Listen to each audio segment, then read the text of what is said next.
Hi all. ഇന്ന് ഞാനിപ്പോൾ നിങ്ങളെ കാണിക്കാൻ പോകുന്നത് ഞങ്ങളുടെ ഒരു ക്ലീനിങ് ഡേ ആണ്. ഇത് ഞാൻ സൺഡേ എടുത്ത വീഡിയോ ആണ്. സൺഡേ നമ്മൾ ഇത്തവണ പുറത്തൊന്നും പോയില്ല. നമ്മൾ മെയിനായിട്ടും ക്ലീനിങ്ങിന് വേണ്ടിയിട്ട് ഡെഡിക്കേറ്റ് ചെയ്തിരിക്കുകയാണ്. അപ്പോൾ ഞാൻ 2-3 ജാപ്പനീസ് ടെക്നിക്ക് ഉപയോഗിച്ചിട്ടാണ് ക്ലീൻ ചെയ്യുന്നത്.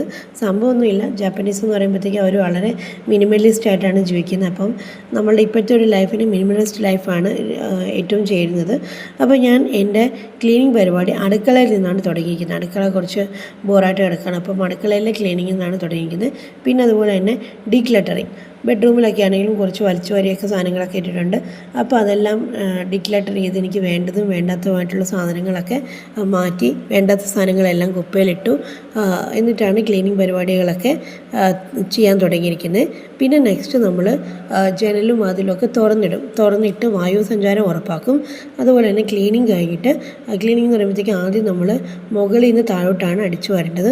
എന്നിട്ട് നമ്മൾ ഫ്ലോർ ക്ലീനിങ്ങിലോട്ട് പോകും. ഫ്ലോർ ക്ലീനിങ് പോകുമ്പോഴത്തേക്കും ആ വെള്ളത്തിൻ്റെ അകത്ത് ഉപ്പും പിന്നെ അതുപോലെ തന്നെ നാരങ്ങാ നീരും അല്ലെങ്കിൽ വിനീഗർ അത് ഇടും. പിന്നെ അതുപോലെ തന്നെ നമ്മുടെ നാട്ടിലെ രീതി അനുസരിച്ചിട്ട് കുറച്ച് കർപ്പൂരം കൂടി ഇട്ട് കഴിഞ്ഞാൽ വീട്ടിലെ നെഗറ്റീവ് എനർജി എല്ലാം പോകും എന്നാണ് പറയുന്നത്. നല്ല ഫ്ലോറും നല്ല ക്ലീൻ ആവും. ഇപ്പോൾ നമ്മുടെ ബെഡ്റൂം ആണെങ്കിൽ ഞാൻ കുറച്ച് മാറ്റി അറേഞ്ച് ചെയ്തിട്ടുണ്ട്. പിന്നെ ഈ ചെയറൊക്കെ ആണെങ്കിലും ചെയറും ടേബിളും ഒക്കെ ആണെങ്കിലും ജനലിനോട് ചേർത്തിട്ടുണ്ട്.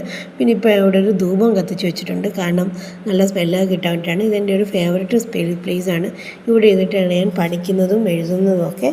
പിന്നെ നമ്മുടെ ഹോളിലോട്ട് വരുമ്പോഴും എല്ലാം അടുക്കി പെറുക്കി എല്ലാം വെച്ചിട്ടുണ്ട്. 2 ടേബിൾസ് ഉണ്ട് ഹോളിലേക്ക് വരുമ്പോഴത്തേക്കും. പിന്നെ ഒരു പൂജാ സ്പേസ് ഉണ്ട്, അതും എല്ലാം വൃത്തിയാക്കിയിട്ടുണ്ട്. പിന്നെ ഇത് കുട്ടിയുടെ ടോയ്സാണ്, അതും എല്ലാം അടുക്കി വെച്ചിട്ടുണ്ട്. അടുക്കളയും എന്നെക്കൊണ്ട് പറ്റുന്ന പോലെ നല്ല വൃത്തിയാക്കി എല്ലാം അറേഞ്ച് ചെയ്തെല്ലാം വെച്ചിട്ടുണ്ട്. അടുക്കളയാണെങ്കിലും ചെറിയൊരു അടുക്കളയാണ്, വലുതായിട്ട് കാര്യങ്ങളൊന്നുമില്ല. കാരണം ഇത്രയും ആവശ്യമുള്ളൂ. നമ്മൾ 2 പേരും മാത്രമേ ഇപ്പോൾ ഉള്ളൂ. അപ്പോൾ അതുകൊണ്ട് ഇത്രയും ആവശ്യമേ ഉള്ളൂ. പിന്നെ ഹോൾ അത്യാവശ്യം വലുതാണ്. ഇപ്പോൾ ആരെങ്കിലും വന്നാലൊക്കെ ആണെങ്കിലും ഹോളിൽ കിടക്കാനൊക്കെ പറ്റും. ഇതും എനിക്ക് ഇഷ്ടപ്പെട്ടൊരു സ്പേസാണ്. ഇവിടെയും എനിക്കിഷ്ടപ്പെട്ട പുസ്തകങ്ങളൊക്കെ വെച്ചിട്ടുണ്ട്. എന്നാലും ഇതാണ് എൻ്റെ ഏറ്റവും ഫേവറേറ്റ്.